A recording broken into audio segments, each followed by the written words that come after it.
Friends, आज हम जो टॉपिक और या कॉन्सेप्ट जो है पढ़ने जा रहे हैं वो है एक्सचेंज ट्रेडेड करेंसी ऑप्शंस का। आज हम जो है वो ऑप्शन मार्केट के बारे में जो है वो सब कुछ सीखने वाले हैं। ठीक है, बिना टाइम वेस्ट करे जो है वो मैं जो है वो आपको ये बता देता हूँ कि आपको जो है वो इस कॉन्सेप्ट इस चैप्टर के अंदर आपको ये सीखने के लिए मिलेगा कि ऑप्शन का मतलब क्या होता है, concept design of currency option, option pricing models, पे ऑफ जो है वो कैसे करा जाता है, clearing settlement and risk management जो है वो कैसे करा जाता है करेंसी ऑप्शंस का। तो मतलब आपको इन डेप्थ नॉलेज जो है वो मिलेगी कि ऑप्शन कॉन्ट्रैक्ट क्या होते हैं। देखो, ये जो ऑप्शन कॉन्ट्रैक्ट है ना, सबसे पहले हम ये समझ लेते हैं कि स्टॉक मार्केट जो जो होता है ना उसके कितने सेगमेंट होते हैं। देखो, स्टॉक मार्केट होता है, उसके दो सेगमेंट होते हैं। एक सेगमेंट को हम बोलते हैं कैश सेगमेंट, जैसे कैश मार्केट भी बोलते हैं, और दूसरी होती है फ्यूचर सेगमेंट। और हमारा जो फ्यूचर सेगमेंट होता है वो फर्दर जो है वो दो पार्ट्स के अंदर जो है वो डिवाइडेड होता है। एक आ जाता है हमारे पास फ्यूचर कॉन्ट्रैक्ट, और दूसरा आ जाता है हमारे पास ऑप्शन कॉन्ट्रैक्ट। देखो, चाहे वो फ्यूचर कॉन्ट्रैक्ट हो चाहे वो ऑप्शन कॉन्ट्रैक्ट हो, दोनों के दोनों जो है वो सौदे जो है वो कब करे जा रहे हैं, चाहे वो ऑप्शन कॉन्ट्रैक्ट करें चाहे हम वो फ्यूचर कॉन्ट्रैक्ट करें, दोनों के दोनों सौदे जो है वो हम फ्यूचर के अंदर कर रहे हैं। दोनों के दोनों जो सौदे हैं वो हम कब काटेंगे, वो हम दोनों के दोनों सौदे जो है वो हम फ्यूचर के अंदर ही काटते हैं। और दोनों के अंदर जो डिफरेंस अमाउंट होता है ना उसके ऊपर जो है सौदा काटा जाता है, वो प्रॉफिट और लॉस जो है वो निकल जाता है। मैं पहले आपको रफ एग्जांपल से पहले फ्यूचर एंड ऑप्शंस के बीच में जो है वो डिफरेंस जो है वो समझाता हूँ। इससे आपको बेटर क्लैरिटी रहेगी कि फ्यूचर्स क्या होता है और ऑप्शन क्या होता है। देखो, फ्यूचर एंड ऑप्शन समझने से पहले मैं ऑप्शन वर्ड का मतलब जो है वो समझा देता हूँ। देखो, जैसे मान लो मैंने जो है वो मैं जो है वो क्या खरीद रहा हूँ, मैं ना इन्फोसिस के शेयर जो है वो खरीदे हैं। ठीक है, मैं खरीदना चाहता हूँ, सॉरी, मैं जो शेयर खरीदना चाहता हूँ, और आज जो है उसका प्राइस जो है वो चल रहा है 2,000 रुपये, और मुझे जो है लग रहा है आने वाले पीरियड के अंदर जो है वो उसका प्राइस जो है वो 2100 हो जाएगा। बट मैं जो है वो ना फॉरवर्ड एंड फ्यूचर्स के अंदर एंटर नहीं करना चाह रहा। क्यों मैं जो है फॉरवर्ड एंड फ्यूचर्स के अंदर एंटर नहीं करना चाह रहा? बिकॉज मेरे को जो है वो डर लग रहा है कि अगर मैं जो है वो मान लो 2000 से, मेरे को लग रहा है अभी तो 2000 से 2100 हो जाएगा जो इन्फोसिस का प्राइस है, शेयर का प्राइस है, लेकिन मान लो अगर नहीं हुआ इसीलिए जो है वो क्या, कौन से कॉन्ट्रैक्ट जो है वो एंटर्ड करे जाते हैं, ऑप्शन कॉन्ट्रैक्ट जो है वो एंटर्ड करे जाते हैं। और ये बहुत इंपॉर्टेंट सेगमेंट होता है स्टॉक मार्केट का। ठीक है, तो ये बहुत इंपॉर्टेंट कंपोनेंट होता है स्टॉक मार्केट का। यहाँ पर मेरी मर्जी होगी, अगर मेरा मन करेगा तो मैं खरीदूंगा, सौदा करूंगा, अगर मेरा मन नहीं करेगा तो मैं बिल्कुल भी सौदा नहीं करूंगा। ठीक है, ये कॉन्सेप्ट हमारा क्लियर हो गया कि हमारा जो है वो मन करेगा तो हम करेंगे, नहीं मन करेगा तो मेरा जो है वो मैं नहीं करने वाला हूँ। ये होता है ऑप्शन कॉन्ट्रैक्ट। ठीक है, वेट अ सेकंड, जो है वो हमारा ऑप्शन कॉन्ट्रैक्ट के अंदर हमारे को समझ में आ गया कि हमारी यहाँ पर ऑब्लिगेशन नहीं होती, लेकिन फ्यूचर एंड फॉरवर्ड के अंदर ऑब्लिगेशन होती है। यहाँ पर जो है वो अगर आपने कॉन्ट्रैक्ट एंटर करा है तो ये एग्जीक्यूट करना ही पड़ेगा। मैं इसको एक एग्जांपल के थ्रू आपको समझाता हूँ। जैसे मान लो कोई भी कंपनी के शेयर्स हैं, जैसे मान लो जो है वो इन्फोसिस जो है वो इन्फोसिस के शेयर्स हैं, उसके ऊपर मैंने जो है वो बाय करने का सौदा लगाया, बाय द फ्यूचर कॉन्ट्रैक्ट। ठीक है, और मैंने बुकिंग प्राइस जो है वो कितना पे करा है, 10,000 रुपये। और मान लो एक्सपायरी पर जो है वो 12,000 रुपये जो है वो एक्सपायरी पर जो उसका प्राइस जो है वो 12,000 रुपये हो जाता है। तो मेरे को प्रॉफिट जो है वो कितने का होगा, प्रॉफिट जो है वो मेरे पास हो जाएगा 2,000 रुपये का। लेकिन अगर मान लो उसका प्राइस जो है वो क्या होता है, गिर के जो है वो कितना हो जाता है, 7,000 रुपये हो जाता है, तो मेरे को लॉस कितना हो जाएगा, 3,000 रुपये का। तो ये फ्यूचर कॉन्ट्रैक्ट होता है, यहाँ पर एग्जीक्यूट करना ही पड़ेगा, चाहे आपका प्राइस जो है वो कम भी क्यों ना जा रहा हो, आपको एग्जीक्यूट करना ही पड़ेगा। आपको लॉस भी हो रहा है तब भी ये कॉन्ट्रैक्ट एग्जीक्यूट करना ही पड़ेगा। ये होता है हमारे पास फ्यूचर कॉन्ट्रैक्ट। अब हम जो है वो सीखते हैं कि ऑप्शन कॉन्ट्रैक्ट क्या होते हैं। देखो, ऑप्शन कॉन्ट्रैक्ट के अंदर क्या होता है, अगर मान लो हम जो है वो यहाँ पर ऑप्शन कॉन्ट्रैक्ट जो है वो बाय करे जाते हैं ऑप्शन मार्केट के अंदर। जैसे जो है वो कोई भी कम ले लो, जैसे इन्फोसिस लिमिटेड ही थी, इन्फोसिस थी, उसके हमने जो है वो बाय करे हैं कि हम जो है वो ऑप्शन कॉन्ट्रैक्ट जो है वो बाय करेंगे। ठीक है, और उसका जो है वो आज बुकिंग प्राइस जो है वो चल रहा है 10,000 रुपये का, और एक्सपायरी पर उसका प्राइस जो है वो 12,000 हो जाता है, तो मेरा प्रॉफिट हो गया 2,000 रुपये का। और लेकिन अगर मान लो उसका प्राइस जो है वो 7,000 रुपये हो जाता है, तो आपको लग रहा होगा लॉस जो है वो 3,000 रुपये का होता है। नहीं माय डियर फ्रेंड्स, यहाँ पर कोई भी लॉस नहीं होता, लॉस जो है वो आपको यहाँ पर जीरो होगा अगर मैं जो है वो इसे एक्सरसाइज नहीं करूँगा। ठीक है, प्रोवाइडेड द हम जो है वो जो आगे पढ़ेंगे, यहाँ पर जो है वो मेरी, अगर मेरे को लगेगा कि प्राइस जो है उसका बढ़ रहा है, एक्सपायरी पर उसका प्राइस बढ़ेगा, तो मैं उसे का सौदा काट दूंगा, नहीं तो मैं नहीं काटूंगा। ठीक है, तो मेरा लॉस जो है वो यहाँ पर जो है वो जीरो हो जाता है अगर मैं एक्सरसाइज नहीं करता हूँ। तो यहाँ पर ना ऑप्शन कॉन्ट्रैक्ट के लिए जो है वो एक लाइन जो है वो फेमस जो है वो बोली जाती है कि पट भी तुम्हारा जो है वो चिट भी तुम्हारा एंड पट भी तुम्हारी। ये जो है वो फेमस जो है प्रोवर्ब जो है वो ऑप्शन कॉन्ट्रैक्ट के लिए जो है वो बोला जाता है, ठीक है। अब जो ऑप्शन कॉन्ट्रैक्ट्स होते हैं ना, वेट अ सेकेंड, अब जो ऑप्शन कॉन्ट्रैक्ट्स होते हैं वो दो टाइप के होते हैं। एक तो होता है हमारे पास कॉल ऑप्शन कॉन्ट्रैक्ट, एक होता है हमारे पास पुट ऑप्शन कॉन्ट्रैक्ट, ठीक है। और ये जो कॉल ऑप्शन कॉन्ट्रैक्ट होता है इसके अंदर भी एक आ जाता है कॉल बायर, कॉल सेलर। और पुट ऑप्शन के अंदर दो पार्टीज कौन सी होती है, पुट बायर और होल्डर। और ये आ जाती है पुट सेलर और राइटर। अब जो है वो इस कॉन्सेप्ट को सीखने से पहले हमारे को ये जानना बहुत ज़रूरी है कि ऑप्शन और जो है ऑप्शन के अंदर बायर और सेलर जो है वो किसे कहते हैं।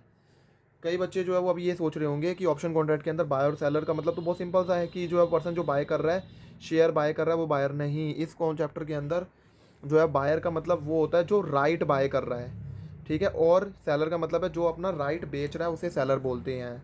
देखो इस चैप्टर के अंदर जो अपनी मर्जी का मालिक है और जो कहता है कि चिट भी मेरी और पट भी मेरा, वो बायर होता है, ठीक है। जिसे फ़ायदा होगा वो तभी खरीदेगा शेयर को, तभी वो बाय करेगा, अनलेस वो अदरवाइज़ वो बाय नहीं करता।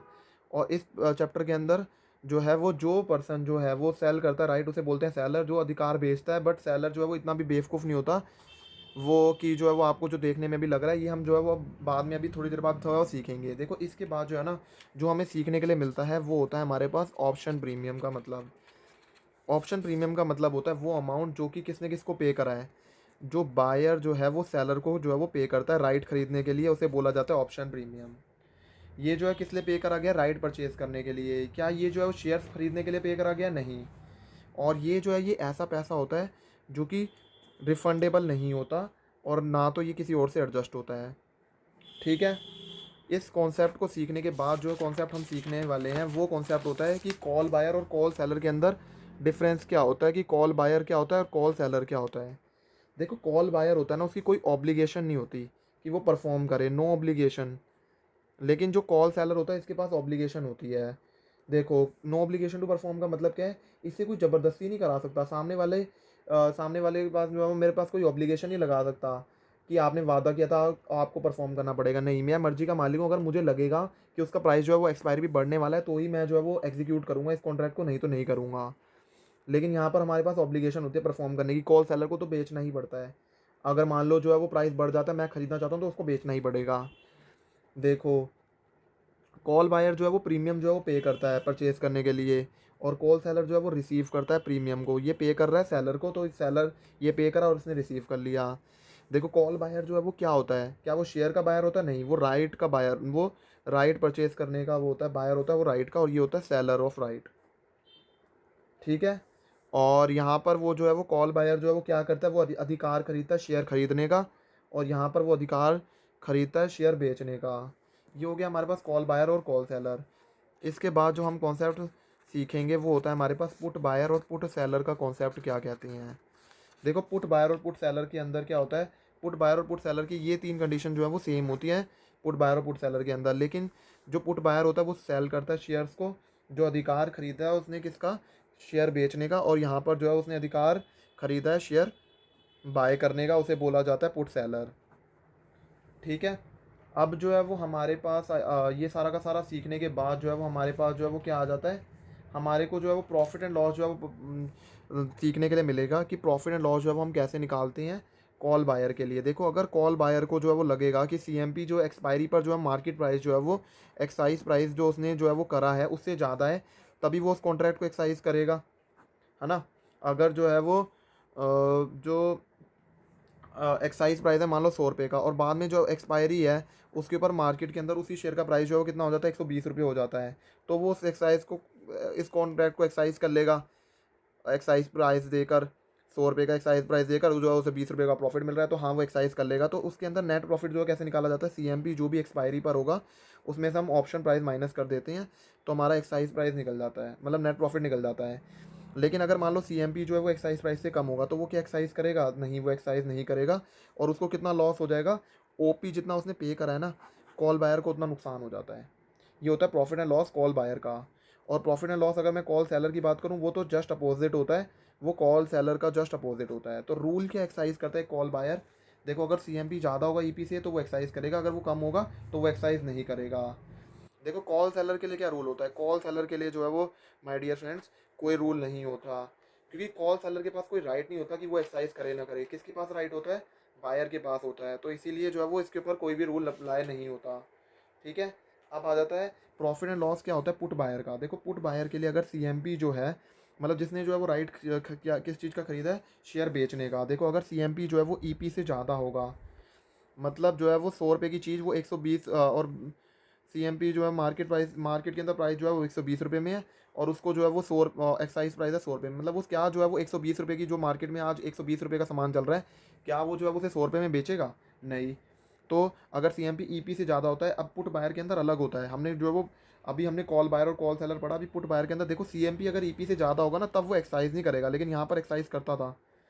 और लॉस जो है वो कितना हो जाएगा, मैक्सिमम जितना ओपी पे किया है वो उतना लॉस हो जाएगा। लेकिन अगर सीएमपी जो है वो ईपी से कम है, मतलब मार्केट के अंदर जो है वो प्राइस चल रहा है 90 रुपये का, मैं क्या उसे 100 रुपये में बेचूंगा, ऑफकोर्स ही बात है, कौन नहीं बेचना चाहेगा, तो मैं एक्साइज कर लूँगा, ठीक है। और नेट प्रॉफिट कैसे निकलेगा, ईपी माइनस में सीएमपी माइनस में ओपी, ये ऐसे करके मेरा प्रॉफिट एंड लॉस निकल जाएगा पुट बायर का। लेकिन अगर मैं बात करूं प्रॉफिट एंड लॉस जो है वो पुट सेलर का, वो अपोजिट होता है पुट बायर का। रूल के एक्साइज करा जाता है पुट बायर के लिए। देखो अगर सीएमपी ईपी से ज़्यादा होगा तब इसके अंदर एक्साइज नहीं होगा, और अगर सीएमपी जो है वो कम होगा ईपी से तब जाके एक्साइज होगा, यहाँ उल्टा है भाई, ठीक है। और पुट सेलर के लिए कोई रूल नहीं होता, क्योंकि पुट सेलर के पास जो है वो उसको तो वो डिसाइड करना ही नहीं होता कि बाय करना है नहीं करना है, ठीक है। हमने जो है वो लॉन्ग और शॉर्ट का मतलब तो ऑलरेडी सीखा हुआ है। लॉन्ग का मतलब क्या होता है, बायर ऑफ द शेयर, और जो है शॉर्ट का मतलब क्या होता है, सेलर ऑफ द शेयर, जो है वो फ्यूचर मार्केट के अंदर जो है वो हम बोलते थे। लेकिन जो है वो ऑप्शन कॉन्ट्रैक्ट के अंदर लॉन्ग और शॉर्ट का मतलब क्या होता है, जो राइट को बाय करता है उसे कॉल बायर और कॉल पुट बायर बोलते हैं, और शॉर्ट सेलर ऑफ राइट का मतलब क्या है, जो कि कॉल सेलर और पुट सेलर भी जो है वो बोला जाता है। तो ऑप्शन कॉन्ट्रैक्ट के अंदर जो है वो क्या हो जाता है, लॉन्ग और जो है वो शॉर्ट दो कॉन्सेप्ट आ गए। ये यहाँ पर बोला जाता है, इसे बोला जाता है बायर ऑफ शेयर नहीं, बायर ऑफ राइट, और यहाँ पर इसे बोला जाता है सेलर ऑफ राइट। और यहाँ पर लॉन्ग का मतलब क्या आ गया, दो बंदे आ गए, कॉल बायर और पुट बायर, और यहाँ पर आ जाता है कॉल सेलर और पुट सेलर का कॉन्सेप्ट जो है वो सीखने के लिए मिलता है, ठीक है। इस सब कुछ सीखने के बाद जो है वो देखो हमें जो है वो एक क्वेश्चन दिमाग में अराइज होता है कि हम कैसे डिसाइड करें कि हमें जो है वो क्या करना है। देखो मैं बताता हूँ आपको कैसे डिसाइड करना है। देखो अगर आपको लग रहा है कि प्राइस बढ़ने वाला है ना, तो आपको कॉल बायर की पोजीशन लेनी चाहिए। क्यों, क्योंकि उस केस के अंदर हमारा सीएमपी जो है वो ईपी से ज़्यादा होगा और हम जो है वो एक्साइज कर लेंगे। लेकिन आपको लग रहा है कि प्राइस जो है वो फॉल होने वाला है, तो आप कौन सी पोजीशन लो, तो आप जो है वो कॉल सेलर की पोजीशन लो, क्योंकि सीएमपी ईपी से कम होने वाला है, तो आप जो है वो डिफरेंस अमाउंट के अंदर जो है वो खेल जाओगे। तो इसीलिए जो है वो इसे बोला जाता है कि जो है वो आपको कौन सी पोजीशन जो है वो लेनी चाहिए। ये सीखने के बाद जो है वो हमारे को जो है वो कौन सी पोजीशन जो है वो लेनी चाहिए फॉर, ये तो मैंने बताया कि आपको कॉल कॉल के अंदर कौन सी लेनी चाहिए, ठीक है ना। तो हम जो है वो अब कौन सी पुट के केस में कौन सी लेनी चाहिए, अगर आपको पुट के अंदर ऐसा लग रहा है कि प्राइस बढ़ने वाला है तो आप पुट सेलर की पोजीशन लो, ठीक है, जस्ट कॉल बायर के अपोजिट पुट सेलर की। और अगर आपको लग रहा है कि प्राइस गिरने वाला है तो आप पुट बायर की लो। ये पुट के अंदर होता है, ये कॉल के अंदर होता है, और ये पुट के अंदर ऐसा ऐसा होता है, ठीक है। इन शॉर्ट जब आपको प्राइस जो है वो इंक्रीज होता है तो कॉल बायर को फ़ायदा होता है, ठीक है। किसको फ़ायदा होता है, कॉल बायर को फ़ायदा होता है। और जब प्राइस डिक्रीज होता है तो किसको फ़ायदा होता है, पुट बायर को जो है वो फ़ायदा होता है। तो मैं यही बताना चाह रहा था, प्राइस बढ़ता है तो कॉल बायर को फ़ायदा होता है, और अगर प्राइस गिरता है तो किसको फ़ायदा होता है, पुट बायर को जो है वो फ़ायदा होता है। अब जो है वो इस कॉन्सेप्ट के अंदर, इस चैप्टर के अंदर हम ये भी सीखेंगे कि ब्रेक इवन प्राइस कैसे निकाला जाता है कॉल बायर और कॉल सेलर के अंदर।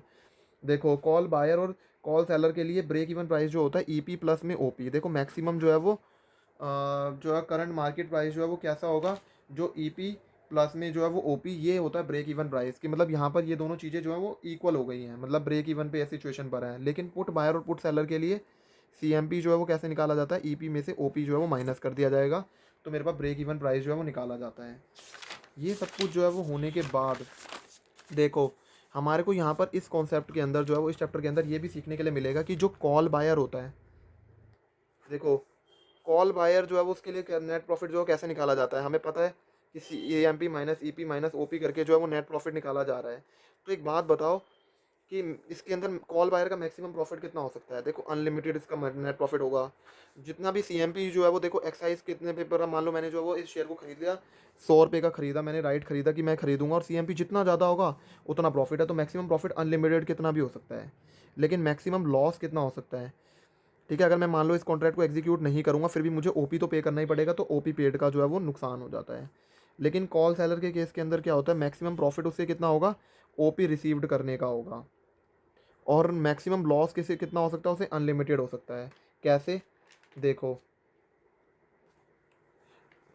कॉल सेलर का जो है वो इसका जो है वो अपोजिट मान के चल लो, ठीक है। यहाँ पर जो है वो सीएमपी जो है वो जितना भी था, यहाँ पर जो है वो उसको जो है सेल कर रहा है, तो इसे मैक्सिमम कितना मिलेगा, ओपी मिलेगा। लेकिन जो है वो मैक्सिमम लॉस इसका अनलिमिटेड हो जाएगा, जितना सीएमपी ज़्यादा हो जाएगा उतना ही उसका जो है वो लॉस हो जाएगा, क्योंकि इसको जो है वो सामने वाले पर्सन को उतने प्राइस पर जो है वो बेचना पड़ेगा। लेकिन यहाँ पर हम मैक्सिमम प्रॉफिट जो है वो, अगर मान लो हम पुट बायर और पुट सेलर के लिए पढ़ते, पुट बायर और पुट सेलर के लिए, तो देखो मैक्सिमम प्रॉफिट जो है वो कैसे निकाला जाता है, पुट बायर के लिए मैक्सिमम प्रॉफिट जो है वो पुट बायर के लिए ईपी माइनस ओपी का होता है, इतना मैक्सिमम होगा। और मैक्सिमम लॉस जो है वो पुट बायर के लिए कितना होगा, जितना उसने ओपी पे किया है। ज़्यादा से ज़्यादा ये होगा ना कि वो नहीं बेचेगा, तो ये आ गया हमारे पास ओपी पेड का। लेकिन पुट सेलर के अंदर क्या होता है, मैक्सिमम प्रॉफिट उसे ओपी रिसीव्ड का ही होगा, और मैक्सिमम लॉस उसे ईपी माइनस ओपी का होगा। कैसे जो है वो ये हम निकालते हैं, जैसे सीएमपी, देखो पुट बायर के लिए नेट प्रॉफिट कैसे निकाला जाता है, C E P minus C M P, जो भी एक्सपायरी पर है, माइनस में ओपी। ओपी तो हमारा कॉन्स्टेंट ही था, और हमारा एक्साइज प्राइस भी कांस्टेंट है। तो खेल किस में खेला जाता है, नेट प्रॉफिट जो भी पुट बायर का निकाला जाता है वो सीएमपी पे जो है वो खेल खेला जाता है। देखो जितना ज़्यादा हायर, जितना ज़्यादा जो है वो गिरेगा, तो उतना ज़्यादा हमारा जो है वो फ़ायदा होगा। तो यही जो है वो बात आ जाती है ये पुट बायर और पुट सेलर के अंदर प्रॉफिट और लॉस निकालने की। ये तो हमने सीख लिया कि जो है वो कैसे कैसे करके हमने ये निकाला था। अब हमारे को जो है वो एक चीज़ और जो है वो सीखने के लिए मिलती है पुट बायर और पुट सेलर के अंदर, वो आ जाती है इस कॉन्सेप्ट के अंदर कि ग्राफ जो है वो कैसे बनाया जाता है पुट बायर का। देखो ग्राफ जो है वो उसका कुछ ऐसे होता है, ये जो है वो नेट प्रॉफिट हो गया, ठीक है, यहाँ पर अनलिमिटेड प्रॉफिट हो गया, ये हमारा ब्रेक इवन पॉइंट है, इसका लिमिटेड लॉस होता है कॉल बायर का, और C M P as on expiry है, ठीक है। ये होता है हमारे पास ग्राफ जो है वो कॉल बायर का। लेकिन अगर मैं मान लो पुट बायर का ग्राफ बनाता हूँ तो वो कैसा बनेगा, कुछ वो कुछ इस तरीके से बनेगा कि मान ये तो हो गया ब्रेक इवन पॉइंट, और ये हो गया मेरे पास C M P as on expiry. और पुट बायर का जो है वो क्या होता है, प्रॉफिट भी जो है वो लिमिटेड होता है, और लॉस भी जो है वो लिमिटेड होता है। ये होता है हमारे पास पुट बायर का।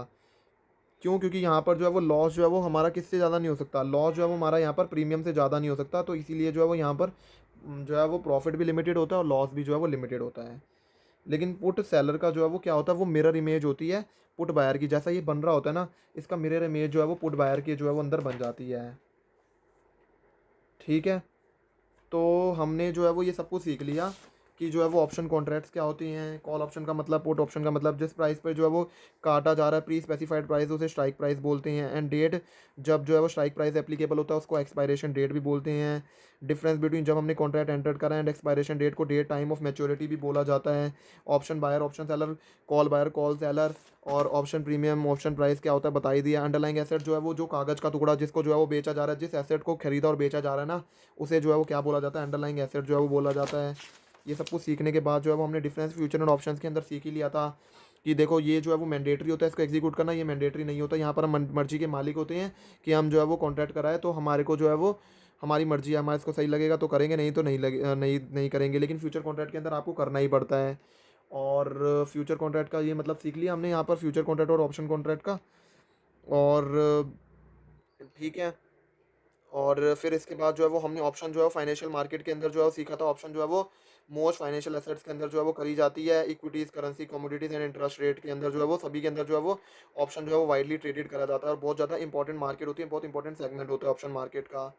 और एक्सचेंज जो है वो ट्रेडेड इंडिया के अंदर जो है वो कौन सी डेट पर, ये देखो ये छोटी छोटी चीज़ों पर भी जो है ना एमसीक्यूज जो है वो बन जाते हैं, वो पूछ लेते हैं। आरबीआई ने अलाउड करा हुआ है बैंक को कि आप जो है वो करेंसी ऑप्शंस के अंदर जो है वो ट्रेड कर सकते हो, और सब्जेक्ट टू आपकी प्रॉफिटेबिलिटीज़ वगैरह कितनी है। देखो अब जो है वो हमारे को सीखने के लिए मिलता है कि जो ऑप्शंस है ना, बायर को जो है वो एक्सरसाइज करने के लिए मिलता है ऑप्शन को जो है दो टाइप्स के होते हैं। एक तो होता है हमारे पास यूरोपियन ऑप्शन, और एक होता है मेरे पास अमेरिकन ऑप्शन।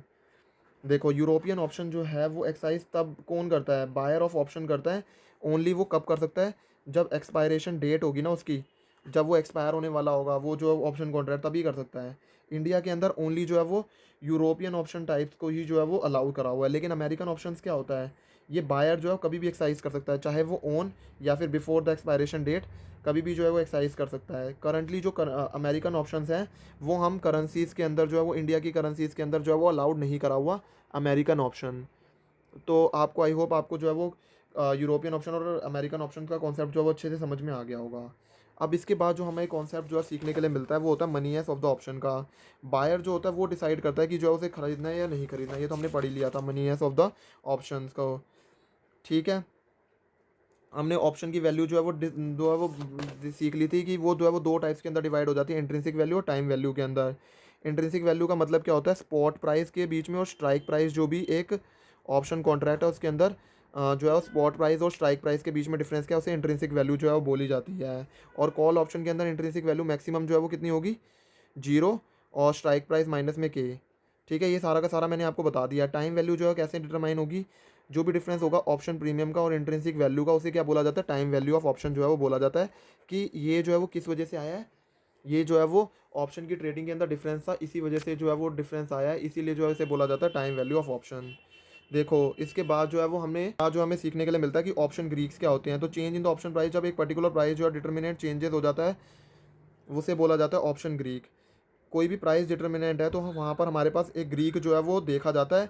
और ग्रीक जो है वो डिटरमाइन कैसे करा जाता है, जैसे डेल्टा है, डेल्टा जो है वो क्या शो करता है, अगर मान लो कोई भी चेंज हो रहा है ऑप्शन प्राइस के अंदर with respect to the price of the underlying asset, उसे बोला जाता है डेल्टा। डेल्टा जो है वो लॉन्ग कॉल ऑप्शन के लिए हमेशा पॉजिटिव होता है, और वो जो है वो लॉन्ग पुट के लिए वो हमेशा नेगेटिव रहता है। एंड वो रेंज क्या करता है, जीरो एंड माइनस वन के बीच में। तो वो लॉन्ग कॉल पोजीशन के लिए वो पॉजिटिव रहेगा और वो जीरो और माइनस वन के बीच में, जीरो और वन के बीच में रहता है। लेकिन लॉन्ग पुट के लिए वो जीरो और माइनस वन के अंदर जो है वो रहता है। और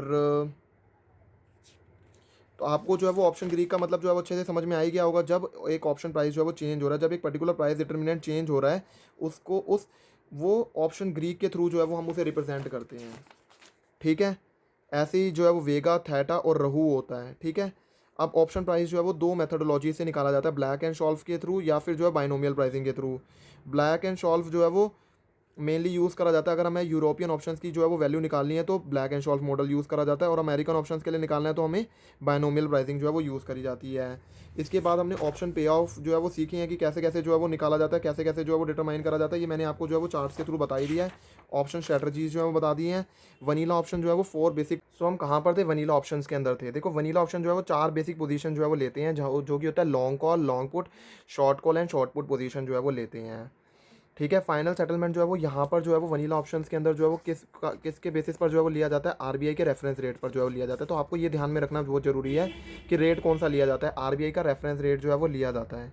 ठीक है, और यहाँ पर जो है वो कैसे पोजीशन जो है वो ली जाती है, मैंने बताया ये बाइंग अ कॉल पोजीशन और a going long call position जो है वो ली जाती है। या तो जो है सेल करी जा रही है एक कॉल पोजीशन को, वो जो है वो वनीला स्वैप के अंदर जो है वो पोजीशन ली जाती है। ये तो बाई कर रहे हैं हम एक पुट पोजीशन को, या तो जो है वो हम क्या करते हैं सेल कर देते हैं एक पुट पोजीशन को। ये होती है हमारी चार सिचुएशंस ये वनीला स्वैप के अंदर। करेंसी ऑप्शन का जो है वो यूज़ करा जाता है, पता ही है। फ्यूचर एंड पुट ऑप्शन का मतलब मैंने आपको समझा ही दिया था अभी जो है वो इंट्रोडक्टरी जब मैंने इंट्रोडक्शन जो है समझाया था। अब आ जाता है contract specification of future contract. देखो contract specification of future contract जो है वो जो करंटली करेंसी ऑप्शन कॉन्ट्रैक्ट्स है ना, उन फोर आईएनआर पेयर्स कौन कौन से हैं, USD INR, euro INR, GBP INR and Japanese INR. यही जो है वो चार मेजर ट्रेडेड करेंसीज होती हैं, और इसी पर हमारे जो है वो चार आईएनआर पेयर्स जो है वो दे रखे हैं। आई होप आपको करेंसी पेयर का मतलब तो पता होगा। वैसे मैंने जो है वो इंट्रोडक्शन जो चैप्टर है उसके अंदर मैंने आपको सिखाया ही था। करेंसी पेयर जो है वो उसके अंदर ये जो तीन वर्ड होते हैं इसे क्या बोला जाता है, आईएसओ कोड बोला जाता है किसी भी कंट्री का। जैसे इसके अंदर आईएसओ कोड क्या है, यूएसडी है। ठीक है, and three cross currency pairs कौन से आ जाते हैं, euro USD, GBP USD and USD JPY. वो ट्रेडेड करे जाते हैं ये रिकॉग्नाइज्ड स्टॉक एक्सचेंज पर। ये जो है वो ये तीन करेंसी पेयर और चार जो है वो क्या है, आईएनआर पेयर। तो ये भी क्वेश्चन जो है वो एग्जाम में पूछा जाता है कि कितने आईएनआर पेयर्स होते हैं और कितने क्रॉस करेंसी पेयर्स होते हैं, तो वो ये हैं। ठीक है, अंडरलाइंग जो है वो क्या होती है, foreign currency as a base currency, and INR जो है वो हमारी क्या होती है, कोटिंग करेंसी होती है। जो पहली करेंसी होती है उसे क्या बोला जाता है, अगर मान लो आईएनआर करेंसी पेयर्स की मैं बात करूँ तो पहली जो करेंसी है वो क्या होती है, बेस करेंसी। दूसरी करेंसी जो होती है वो कोटिंग करेंसी होती है। मार्केट का टाइम क्या होता है, ये ऑप्शन कॉन्ट्रैक्ट्स के अंदर 9 से 5 बजे का होता है। ये भी एग्जाम में क्वेश्चन पूछा जाता है क्या टाइमिंग होता है, तो 9 से 5 बजे होता है। कॉन्ट्रैक्ट साइज़ क्या होता है, 1000 के लॉट्स में जो है वो करा जाता है, ठीक है। ये सारे के सारे जो चारों के चारों हैं वो नाम आ गया। और जो है GPY के अंदर कितना होता है, 1 लाख का होता है, वहाँ पर 1000 नहीं 1 लाख का होता है। टिक साइज़ क्या होता है, 0.25 पैसे का। और कोटेशन जो है वो कैसे करी जाती है, कॉन्ट्रैक्ट जो है वो रुपी टर्म्स के अंदर जो है वो कॉन्ट्रैक्ट जो है वो करा जाता है। हाउएवर आउटस्टैंडिंग जो पोजीशन होगी वो USD, यूरो, GPY टर्म्स के अंदर जो है वो करी जाती है। इसके बाद जो है वो कॉन्ट्रैक्ट जो ट्रेडिंग साइकिल होती है वो 3 सीरियल मंथली कॉन्ट्रैक्ट्स के अंदर होती है, फॉलोड बाय 3 क्वार्टरली कॉन्ट्रैक्ट्स आ जाते हैं। और लास्ट ट्रेडिंग डेट जो है वो जो भी लास्ट बिजनेस डे होगा ना, उसके 2 वर्किंग डेज पहला पीरियड जो है उसे क्या बोला जाता है, लास्ट ट्रेडिंग डे जो है वो बोला जाता है। और वो 12 PM 12:30 PM तक होता है। अगर मान लो जो लास्ट ट्रेडिंग डे है वो एक नेशनल हॉलीडे पड़ जाती है, ट्रेडिंग हॉलीडे पड़ जाती है, तो लास्ट ट्रेडिंग डे जो है वो क्या होगा, प्रीवियस ट्रेडिंग डे जो है उससे पहला जो है वो दिन ले लेंगे, वो हमारा लास्ट ट्रेडिंग डे होता है। फाइनल सेटलमेंट डेट क्या होती है, लास्ट वर्किंग डे को जो है वो हम फाइनल सेटलमेंट डेट भी बोलते हैं। और वो सेम होती है जो भी इंटर बैंक सेटलमेंट्स हम कर रहे हैं मुंबई के अंदर, वो वही डेट होती है। सेटलमेंट बेसिस हो जाता है daily mark to market settlement जो है वो हम T+1 बेसिस पर करते हैं। और फाइनल सेटलमेंट जो है हम कौन सी डेट पर करते हैं, T+2 डे बेसिस पर करते हैं। तो एग्जाम में कैसे क्वेश्चन पूछा जाता है कि मार्क टू मार्केट सेटलमेंट जो है वो, ये MCQ आता है कि मार्क टू मार्केट सेटलमेंट जो है वो किस बेसिस पर करी जाती है, T+1 बेसिस पर करी जाती है। और फाइनल सेटलमेंट T+2 बेसिस पर करी जाती है। और मोड ऑफ सेटलमेंट क्या होता है कि कैश सेटल्ड होता है INR के अंदर। एंड डेली सेटलमेंट प्राइस जो है वो कैसे निकाला जाता है, daily mark to market settlement price के बेसिस पर। और फाइनल सेटलमेंट प्राइस जो है वो RBI के रेफरेंस रेट के बेसिस पर निकाला जाता है। लेकिन अगर मैं क्रॉस करेंसी पेयर की बात करूँ, वहाँ पर टाइमिंग्स क्या रहते हैं, 9 से 7:30 बजे तक का। और लॉट के साइज़ कितना होता है, 1000 का लॉट साइज़ होता है। टिक साइज़ कितना होता है, 0.0001 USD का। तो आपको टिक साइज़ जो है वो याद रखना है, क्रॉस करेंसी के अंदर क्या होता है। और यहाँ पर तो जो है वो 1000 का था, ठीक है। और कॉन्ट्रैक्ट लाइफ साइकिल जो है 3 सीरियल मंथली कॉन्ट्रैक्ट्स के अंदर होता है। यहाँ पर टिक साइज़ के भी क्वेश्चन जो है वो आ जाते हैं। मार्केट टाइम का भी क्वेश्चन आ जाता है, मार्केट टाइम जो है वो क्या होता है क्रॉस करेंसी पेयर्स का ऑप्शन कॉन्ट्रैक्ट्स के अंदर। और लास्ट ट्रेडिंग डे जो है वो 2 वर्किंग डेज जैसा ही सेम है।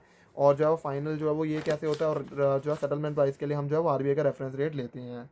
लेकिन अगर मान लो वीकली ऑप्शन कॉन्ट्रैक्ट्स हैं, वीकली ऑप्शन कॉन्ट्रैक्ट्स के लिए जो है वो टाइमिंग्स रहते हैं 9 से 5 बजे का, कॉन्ट्रैक्ट साइज़ 1000 का। और टिक साइज़ हो जाता है कॉन्ट्रैक्ट साइज़ USD 1000 का, एंड टिक साइज़ 0.25 पैसे का। कोटेशन जो है वो रुपीज़ टर्म में करी जाती है, राउंडेड ऑफ 4 डेसिमल प्लेसेस के अंदर करा जाता है। और फाइनल सेटलमेंट प्राइस जो है वो RBI का रेफरेंस रेट जो है वो लिया जाता है। ऐसे करके जो है वो हम जो है वो क्या निकल जाता है, हमारा ये कॉन्सेप्ट जो है पूरा ऑप्शन कॉन्ट्रैक्ट वाला ख़त्म हो जाता है। आई होप आपको जो है वो वीडियो पसंद आई होगी। अगर आपको वीडियो पसंद आई है तो आप जो है वो वीडियो को लाइक करना मत भूलना, और चैनल को सब्सक्राइब जरूर करना, आपको लेटेस्ट अपडेट जो है वो मिलती रहेंगी। So thank you everyone for watching my video.